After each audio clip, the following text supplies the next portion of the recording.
Guys, it's time. We're 5 minutes late, but we're starting anyway. It's time for our classic movie discussion of the evening, episode 20. Very, very exciting. And we're here to talk about Alfred Hitchcock's Suspicion and our 20th classic movie discussion. Hi, my name is Jonathan Betzler. I'm one of your hosts for the evening. Before we go much further, let me introduce my co-hosts, starting with the handsome gentleman currently in Charlotte, North Carolina. That's Dave Joseph, and there you can see his little Twitter handle there, no name Davy Joe. So you guys got to follow him on Twitter. He's more interesting on Twitter than he is on these shows. So damn, look what I did. Well, we can talk about wrestling on Twitter. Speaking of wrestling, our own big man in the ring. At least if you. You going with a fat joke? Really? No, I was not going with a fat joke. I was gonna go with like how mean you were during the Under the Skin. Trading blows. Exactly. This is J Money, everybody. Also with a brand new Twitter handle. That's right. No I name. love it, and you'll like J Money on Twitter because he likes to talk to himself on Twitter. So he'll just like go on these rants for forever. Isn't that the point of Twitter? Isn't Twitter really made for crazy people to just talk to themselves constantly? I mean, what else is it for? So I guess you qualify. I do. Been talking to myself for years. It's nice to have an outlet. Well, it's about time. Isn't that what this is right here? So as I've said, this is our 20th episode. So as we did in our 10th episode, quick recap. In the 10th episode, we did a recap of all the films we did 1 through 10. Now we're doing the episodes. Here's a quick recap of the films 11 through 20. Damn, guys, some really, really great films on this list. Yeah, seriously. I mean, like, for me, Vertigo is still, going to stand out on that list. I assume for you guys as well. Oh, I've been thinking about this a lot actually recently. I might go for All Quiet. All Quiet might have edged out Vertigo for me. Wow, that's kind of interesting, Davy Joe. Yeah, I mean, I think Vertigo, Apocalypse Now, All Quiet on the Western Front. Those are the Grand Hotel. Man, it's a good list. It's a good list. Yeah. Well, we've done a good job, and as you can see, tonight's film is behind me. It is Suspicion from 1941. Early Hitchcock, as far as Hitchcock is concerned, and if you tune in later tonight in about an hour, a little over an hour, I mean, in less than an hour, 10 o'clock Eastern, 7 o'clock Pacific, we're going to have the sound off, sort of a freeform segment that we do, where I'm going to be announcing my top 5 Hitchcock films, based on our discussion tonight. The tidbit for this week, if you recall, is this is the only film that Alfred Hitchcock directed in which he directed a performer to an Academy Award. Did you guys look it up, or do you know who won that award? I didn't look it up. I'll take a guess. Davey, do you know, or do you want to take a guess? I know and no. Take a guess. I can't. You guess. J Money? J Money. Was it Grant? It was not. Cary Grant was never even nominated for an Academy Award, let alone winning any. Wow. Well, that was a terrible guess then. What's that? That was a terrible guess. That was not your best work. No. Joan Fontaine won the Oscar for her role, and you could argue that it's one of the few Oscars that year that were not that are not debated to this day. Not that people think that she should have won necessarily, but it's the only category Citizen Kane doesn't really have a viable argument for. And Citizen Kane only won 1 Oscar and did not win Best Picture or Director or anything. It won a Screenplay Oscar. But this is the year of Citizen Kane, and most people will argue for Citizen Kane to have won several other awards, including Best Actor, Best Supporting Actor, but didn't really have a candidate for Best Actress, and therefore Joan Fontaine gets away historically scot-free. Other fun little tidbit, we talked a little bit about a previous ex-girlfriend in our Hunger Games discussion. I had an ex-girlfriend in Catching Fire. This little tidbit, J Money will appreciate, and I have another ex-girlfriend whose nickname that I had for her comes from this movie. Really, you called somebody Monkey Face, JB? Yes, and you know who it is, and it was appreciated. Was it really? Yeah. Do I know this person also? Yes, you do. Okay. You do. Yeah, absolutely. First of all, would this person not appreciate like an animal-based nickname? That's not really the most flattering animal-based nickname you She can loved come it. She loved it. She even named her fantasy baseball team after it. Anyway, Suspicion. This is the movie of the night. It's a quick little summary. As you can see, Cary Grant and Joan Fontaine right there. Lena, as played by Joan Fontaine, is sort of a well-to-do, reserved introvert who has a chance meeting with handsome playboy Johnny. Asgard, as it were. She outwardly sort of disapproves of his freewheeling lifestyle, but she can't help but be charmed by him, especially with all the attention that he pays her. They get married, however, Johnny's erratic behavior threatens them with financial ruin, and she begins to wonder if he's capable of something a little more dastardly. Sorry, double click. Had either of you seen this before watching it for tonight? No, I hadn't. J Money?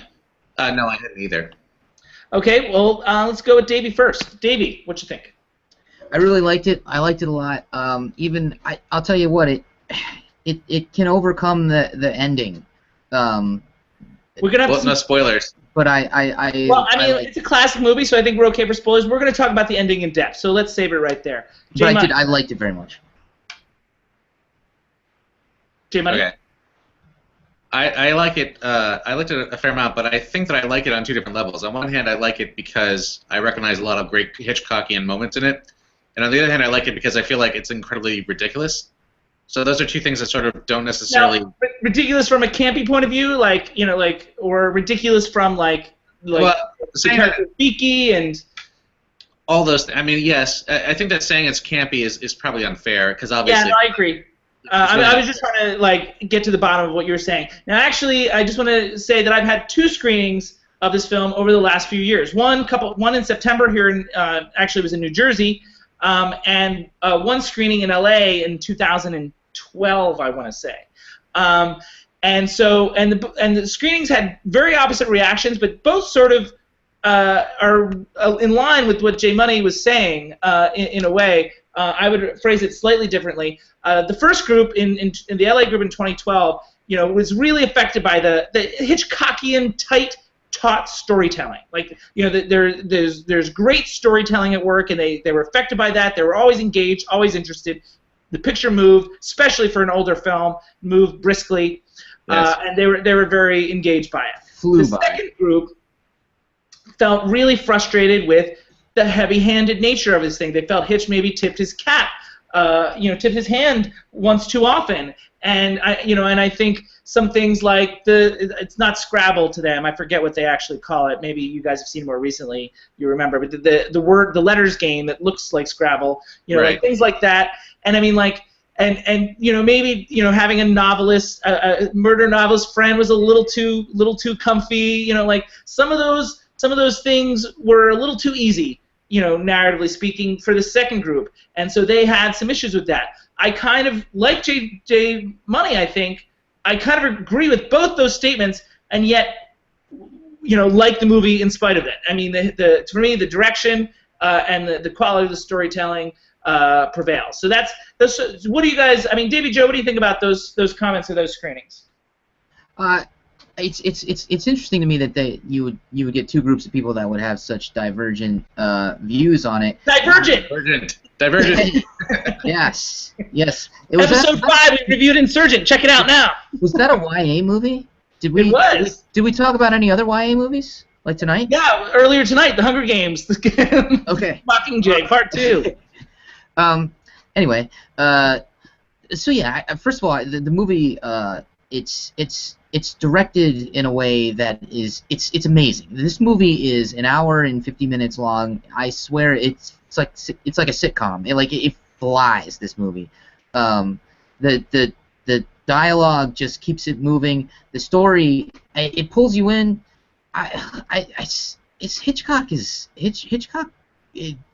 What can I say? I mean, it's the best ever. It's the best, and this is a great movie. It really, really was. You heard it here, the best ever, and my top 5 will be coming later tonight.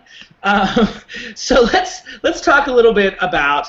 The big issue here is these quote unquote storytelling issues. So let's talk a little bit about that. We talked a little about these heavy-handed little moments. So let's dig deeper into that a little bit. I brought up do you guys remember what the name of that game is? That letter game? It had a name for it in the movie. I'll look it up.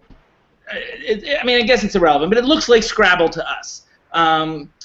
But there's that moment. There's the amount of times that Johnny gets in scrapes that starts to feel like either he is what she suspects, or the scriptwriter is effing with us. Just wait one too many times. So, I mean, what are examples that you guys come up with as far as that's concerned? Well, I'm going to go further back on this, because I would say that, for me, all the characters in this movie are large, outsized caricatures of something. They're not necessarily really realistic representations of anyone. I mean, I think that, would that apply to Lena as well? What's that? Would that apply to Lena as well? Oh, absolutely. I think that she's incredibly paranoid and incredibly crazy. I think that they're all actually crazy. I think that, at least the way they're playing themselves, are that they're all actually crazy and have a lot of weird baggage. And that's kind of what I like about it. I like the fact that they all seem like really outsized personalities. I mean, Cary Grant is Cary Grant's Cary Grant, first off. He always does kind of the same charming, suave dude. And he just sort of turns the charm one way or the other depending on who he's opposite with. But regardless, he is a character that is so deeply flawed that, I love the fact that he is so unrealistically flawed in a lot of ways as well, that you can't help but wonder why Lena's character really is so compelled to follow him. I mean, I think that she has... disagree with that statement, and sorry, I thought you were done. Well, I just feel like that she has a lot of emotional problems, and they sort of seem to be coming out. They sort of seem to be rubbed the wrong way based on her interaction with him in general, which I think is really fascinating. That's the first time I've heard the interpretation that she might be crazy, and I think it might be off, and we'll explain why when I have some inside information though on that. Well, can I quickly follow up? Sure. What I would say is that I don't think that she was written crazy. I don't think that she is supposed to be that way. I think that's a modern interpretation. I think what I'm saying is, like, I see how this is, everything that happens in this movie is so fast, and everything is so almost over the top in the way that they play with your emotions, that I feel like if you look at it now, she's a little unstable, he's a little unstable, the friend is a little unstable. Like, everybody's a little unstable in this movie, which is something I like about it. And yet I buy the relationship. I buy the concept of this girl being swept off her feet by the attention of the popular kid in school type thing. Oh, yeah, but don't you think that belies the problem that she has? They had 2 chance meetings, and by the second one, she's married, basically. I mean, that to me suggests that she is not really matured in a lot of ways, that she is sort of this weird spinsterish lady that was trying to figure out what her future was. And then she suddenly realizes that she has gotten in too deep, and she doesn't really know how to connect to this guy in a way that's communicative or emotional. Like, they're both kind of weird in a really fun way. I love Cary Grant in this because they're weird. What do you say about Beaky? Well, yeah, right. Real quick to interrupt, I just want to say hi to Imagix at IMMAGIX, who may be watching us now, maybe one of our viewers, but she's said hello to us on Twitter. She's liked our link and our tweet about our suspicion discussion. David Joe, tell me about some of the storytelling things that that might have been heavy-handed for you, but you ignored anyway. I think you hit on it. The author, that was, look, the movie's called Suspicion, so I mean, he needed to create suspicion. So I mean, what better way than to ask the murder author for ways to kill people and undetectable. Yeah, now that I'm talking it out, it is pretty heavy-handed. But I don't know. I just want to get back to something that Jay Money said, though. I thought she was playing it straight. I really thought that all her suspicion was reasonable. I didn't think she was crazy at all. Your husband has got debts, and he's talking about ways to kill people without detecting it. I don't know. It's pretty crazy. He disappears. You don't know where he was. All right, we're jumping a little bit, but that's a good segue to the discussion of performances. I was going to talk about some other things first, but I mean, this is an Oscar-winning performance. Granted, it's 1941. What do you guys? I mean, like I've heard some interpretations here, and it's almost as if you're Jay Money. Like it's almost as if you felt like they accidentally played this crazy somehow. Like, what do you think about Joan, Cary, and Nigel as Beaky? I mean, I think that again, what I'm saying is really more like the modern interpretation of now of us looking at these characters is that they're not necessarily realistic as we understand people. I hope. I mean, I hope that you For guys don't have a sure. lot of But I friends. mean, I'm not sure it takes place in 1941, but because of the distance too. I mean, like, I'm more willing to accept their behavior to some degree, given the distance. Like, I'm not sure I understand the world of 1930s upper class, British society. Okay, I'm willing to accept them within the construct of this Hitchcockian universe. I don't think I'm willing to accept them in terms of them being like empathetic or realistic characters. But Right. I don't think that. But I don't think that detracts from my level of enjoying this movie either. I mean, I think that this movie. Sure. But let's has get. so many- But so Go ahead. let's jump from that and answer the question about, like, what do you think about the actual performances? Acting skills. I love them. I think Joan Fontaine. I mean, I don't know who else was nominated, but I can certainly see why she picked up the Oscar. I think that she's great in this performance. I love all the depth to her character. I love the fact that she is putting you in the same spot emotionally with her all the time. Yeah. You're always on edge because you're not really sure what's going to happen. I mean, she's Sorry. your canary. She's your canary in the cave. She is the one that's sort of the bellwether for the whole situation. And to be fair, there are some arguments that this is a makeup Oscar because she was in Hitchcock's Rebecca the year before, which did win Best Picture. Hitchcock did not win Best Director for it, and she did not win Best Actress. No, to be fair, I generally prefer Rebecca over this. I mean, in terms Oh of yeah, just I think a lot of people do. I mean, like, I don't think that's a. Yeah. But she's great. She's compelling either way. Just to be clear, this is not going to make my top 5 Hitchcock list later tonight on the Sound Off. I mean, like, spoiler. yeah, maybe it's a little spoiler, but I mean, like, I think the point is, I mean, I think we all like this movie to some degree, but in the scope of Hitchcock, who is the best ever, this is lesser Hitchcock. It just so happens that Hitchcock is so effing good that his weakest film is Lester Moses really good. Yeah. And I'm not saying it's his weakest film. There are definitely good ones. I mean, like, have you guys seen Torn Curtain? But Not seen that. yeah, well, don't. David, talk about performances. Let's talk about Cary Grant for a second, because I don't know how many times Cary Grant has ever played against type. Has he ever played somebody that seems possibly evil and terrible? I don't think he has he? No.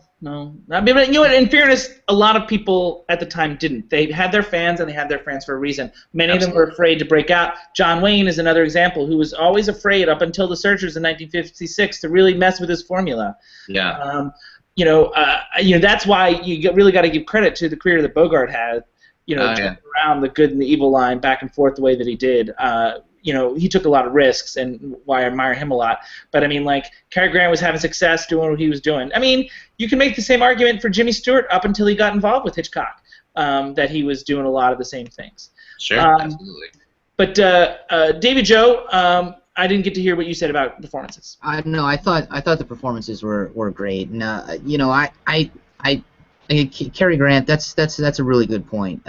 He definitely makes little gestures, things that he does. It kind of makes you wonder about him, and I think that if you're really paying attention, he does add some kind of embellishments, and it's really a fun performance. Cool. So let's talk about some other things that is really good direction and the film uses, and I think that helps make it super cinematic, and that is iconography. But the web of the lighting in the house is that's why it's young Hitchcock. It's almost like too much, but it's still so cool. And obviously also putting the light inside the milk, kind of like there's a light inside that glass, kind of brilliant. Mm-hmm. But also, like, is it too far? Like, he really, and I feel like it's a brilliant filmmaker at his youth almost that is really like playing with ideas. But I mean, so this is just one example. So are there some other things that you guys noticed in terms of iconography that stood out to you? I'm thinking back for this now. That's definitely a J Money question. He totally just pushed it off on you. Do you like that? He did.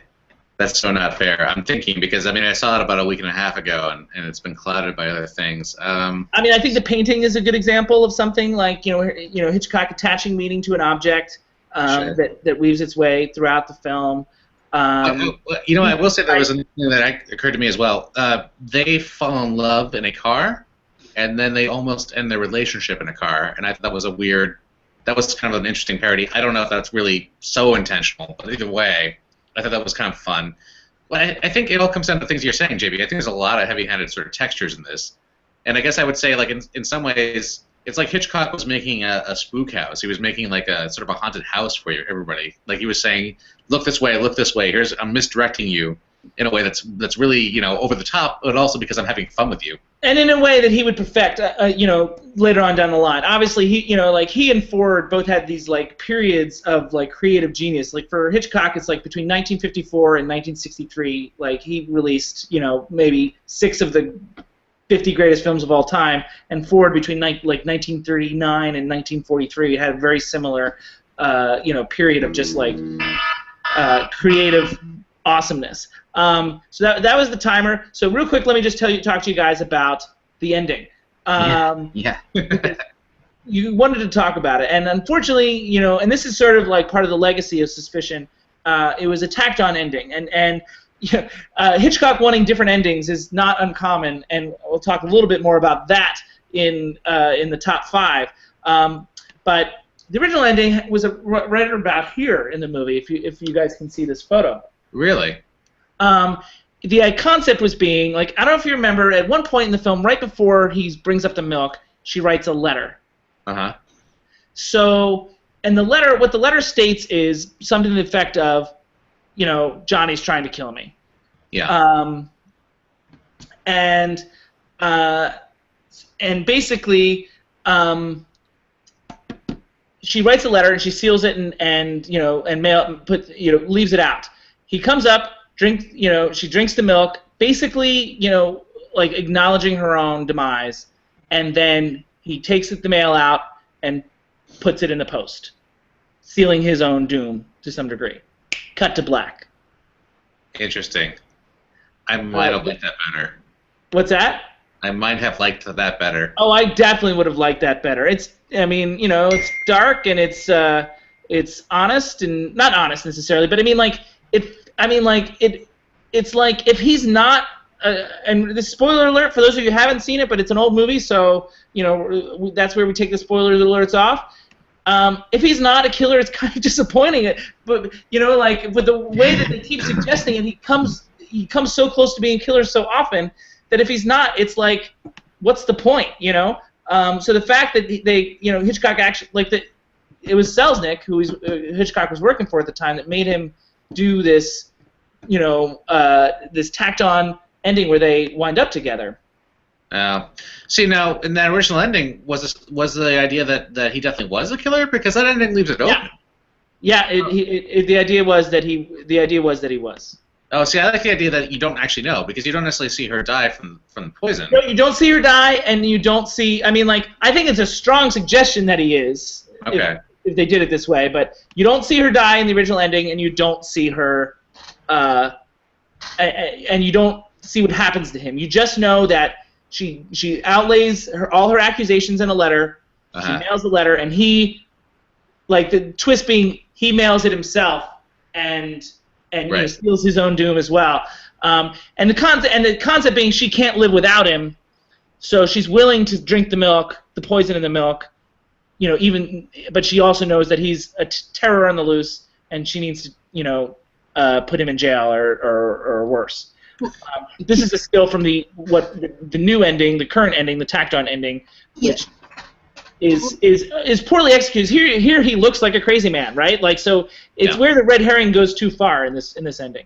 Well, but I don't understand exactly what happened in the ending, that the one that's actually in the movie. Yeah, in this scene, she is, there's some issues with the car, and he thinks he's trying to push her out when he's actually trying to bring her back in. So, yeah, but why is she falling out of the car? Like, I don't understand. Like, well, to Jay Money's argument, she's so paranoid. Is she opening the door to the car? Is that what was happening? It falls open, but she's so paranoid it's sort of a self-fulfilling prophecy type thing. Listen, Hitchcock would argue it's weak logic to begin with. Okay, all right. But I mean, like the argument is that like the door becomes unhinged, and she's afraid that he's going to push her out, and that sort of a self-fulfilling thing, and then that leads to. But what he's actually trying to do is pull her back in, and so there's this struggle that doesn't need to happen. Like that would be his argument anyway. Yeah, it's the door randomly opening bothers me. Let me say this. I think it's a wasted opportunity that Cary Grant was not a psychopath in this movie because he plays. I agree with that. He plays psychopaths so well in this situation. If they had made him actually evil, it would have been so chilling. It would have been perfect. Yeah, I mean, which is why I think that original ending would have rocked it. Yeah, definitely. Interesting. So I think it's time, guys, for us to move on to our next segment here. A very popular segment. I hope I have the right JPEG coming up. I do! Excellent. It's the classic movie showdown. Yay! Okay, so who did the rules last time? Well, I think that David Joe does the rules every time because he can see. Oh, didn't you do them last time and you did it better? How's that possible? Because Jay, you just like read them like a robot. That's how it's possible. Oh, well, I can do it again if you want. You gotta throw them up. No. I want David to do it. I want him to do it better though. Okay. All right. All right, ready, Davey? Yo, you bet. Are you excited? Pumped. All right. Very natural. Give me the rules. All right. So the seating criteria varies from bracket to bracket. The films are JB-hosted affairs, and they need to be at least 15 years or older. Voters are eligible if they see both films within a 12-month period, and they must have seen it in JB's presence. JB is ineligible to vote unless the vote matters. He breaks all ties. I like unless the vote matters. Yeah, because that ineligible to vote, but to break ties. When it might matter. Okay, so we got a complicated bracket situation going on today, guys. Oh, boy. Because today's matchup is actually a second-round matchup. So let me catch you up on what's going on. Like, and Davey Joe, you know how the NCAA tournament works, right? I do. So most of the times we're talking about first-round matchups, but we're actually talking about second-round matchups. So let me explain the first round. First round was in the 40s bracket was Suspicion went up against Going My Way, which is the Best Picture winner from 1944, Bing Crosby and Barry Fitzgerald. It had a sequel, which J Money watched, if you remember, called The Bells of St. Mary's. So Going My Way was the original, Bells of St. Mary's, it was the sequel, which actually was more successful just at the box office. But Going My Way was a Best Picture winner. So, obviously, given what we've got going on here, let me just make sure I've got the right one. I do. Obviously, Suspicion, won that one. Otherwise, we wouldn't be talking about it. Now, flashback to episode 12 for us, episode 12.3, and you might remember us talking about this matchup. Do you remember this one, Davey? I do. Although this one's spelled wrong. The Pinocchio is spelled wrong here on this particular bracket, but it is spelled wrong. Thanks for that confirmation, J Money. So do you, David Joe? Do you remember who won? No, I don't. Pinocchio won. Yeah, there you go. There you go. I was gonna guess that. In a vote that really upset J Money. And it's understandable. But the audiences at those screenings really felt like the nostalgic element of Pinocchio. So Pinocchio, as a 6 seed, would go on to meet the 14 seed Suspicion in the same bracket in a second-round matchup. So I hope you guys can understand that. Now they both won, and now they made 1 year apart, Pinocchio versus Suspicion. So you guys watched Pinocchio back, when we had our discussion, for the Great Dictator. Both of you felt the Great Dictator should have won, but it didn't. So again, this vote has been predetermined by the audiences that I showed it to in September. So with that in mind, how would you guys have voted if you were at these screenings? Davey? Suspicion. Okay, why? I just the Hitchcock. You know the shots. You know the light coming through the window frame. The milk. It's The milk. it's you know I now I want to watch the colorized version to see if that works in color. So More on the colorized version in Davy's Diatribe later tonight. all right. Yeah, no, Suspicion is just a movie that I felt so it affects me a lot more than Pinocchio. Pinocchio, great film, don't get me wrong, but no, Suspicion wins. J Money, are you gonna surprise me? Well, I don't know. What do you expect to be a surprise? I mean, I could really go either way on this one, frankly. Could you? Okay. And I'm gonna actually go with Pinocchio. Yeah, I'm Oh, gonna you Pinocchio. are. I am. So explain that one. I will say that because I think that there are only a few Disney films I might actually even consider for this realm. I appreciate a lot of things that are happening in Pinocchio. I appreciate a lot of the darker subtext of Pinocchio. I appreciate a lot of things that it did for animation. And as much as I like Suspicion, in the grand pantheon of Hitchcockian film, not really in my top, I don't know, 10. Well, not my top 5 at least, just to be safe. Not my top 5. So in this situation, Also not in my top 5. Top 5 coming later tonight. So in this situation, I'm going to go Pinocchio over it, just because I think there's plenty of other catch-up that Hitchcock has created for the world, and because I think that there's maybe not a lot of other opportunities for me to nominate an animated feature coming out of this time period, especially from Disney. Okay. So the audiences in New Jersey voted, and they agree with J Money. I'm so sick of this movie. Pinocchio in the 40s bracket moves on to the 3rd round. That's the Sweet 16, boys. Yeah. Pinocchio in the Sweet 16 of the 40s bracket. Can you dig it? I knew that you could. Reference to Saturday Night Fever. Which Oh my God. Yeah. You were Sorry. unhappy. So we're gonna have to talk about Pinocchio again? Sorry, Seriously? David Joe. Maybe we'll have to see. We'll have to see what it goes up against in the. But I mean, like it's already, like it had an easier matchup in terms of seeding. Like normally a 6 seed takes it on a 3 seed in a second round, but it had a 14 seed. So yeah, but so technically it's it was the favorite in this one, and it does move on, and it's a popular film. And let me just explain that the audience in New Jersey, they just felt so connected to Pinocchio.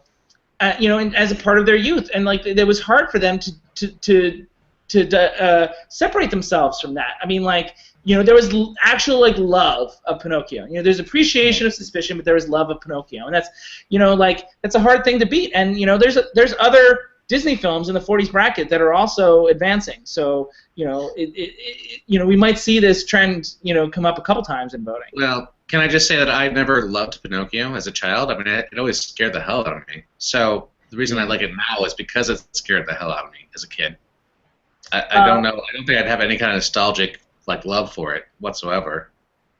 Well, I'm just I'm just a messenger as far as that's concerned. I mean, I can understand a movie that you watched and experienced as a kid, and especially when that movie still holds up as an adult, as it did for this audience. I mean, I think there was a special feeling there, and anything I will watch, Sound of Music. We went to see that in the big screen at the Hollywood Bowl, in a sing-along thing a couple years ago, and I cried my eyes out, not because the movie was affecting me per se, alone, but because of the connection to when we as a family would watch it every Thanksgiving. It used to be on every Thanksgiving, you remember? Oh yeah. So I mean, I think, and not that I'm not saying Sound of Music is a bad movie, but there was something about watching it in that environment with that many people singing along. It was a special experience, and I think that there's something about that with Pinocchio as well. Right. Connecting to watching it as a youth and remembering that. And I'm sure the Sound of Music reminds you of your family left behind in Germany. Actually, strangely, you mentioned that because my great-grandfather did know the Von Trapps in Austria. Oh wow. Oh really? Did he know about them in terms of him guarding their cells or something, or? They actually weren't really arrested at any point. Have you seen The Sound of Music? I'm just trying to connect the dots here, JB. I will say that from where I am Are you calling my great-grandfather a Nazi? Is that what happened? I'm sure that he served his country very well. Either way. Wow. I will say that from David, why is this happening? I don't include me. I will just put this out there. I'm from the great state of Vermont, where there is the Von Trapp Lodge in Stowe, Vermont, which I've been to numerous times, which has some of the original dolls from apparently the movie, I think, Yeah. Or maybe their own dolls that they used to play with that were based on the ones that were in the movie. And it's an interesting place to be because it's very much trapped in time at a point when they were, sort of like pop culturally relevant. So it's an interesting timepiece to be there because you see them as they are affected by American culture ultimately, as opposed to themselves, which is it's pretty interesting. It's worth checking out. Cool. So that is the classic movie discussion, and so we have about 20 minutes until we start the sound off. So that's kind of exciting. It'll give us time to like breathe a little bit. But I can tell you that the next classic up for discussion on December 21st is a timeless tale that I'm not going to reveal right now. But I can tell you that if you were interested in the story, you could see it interpreted by puppets here in New York City right now. But I'm not going to tell you where because that would give it away.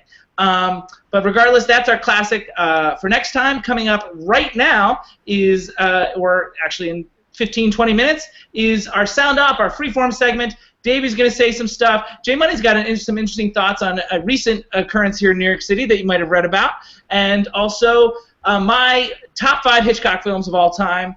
I know, we're my classic movie fans. I know you're out there. I see you watching. You guys, we'll talk to you. You guys will be interested in that coming up, after, as part of the Sound Off, midway through the Sound Off. All right, so tune in. Links are coming around 10 p.m. Eastern, 7 p.m. Pacific, 7 p.m. Pacific time. It's Pacific, all right. We'll see you then. This was our discussion of Hitchcock's Suspicion. We'll see you very soon for part 4 of the No Name Cinema Society's 20th broadcast. Say good night, guys. Good night. Good night, guys. Or see you soon, as the case may be. All right. See you soon, as the case may be. Sound Off coming up.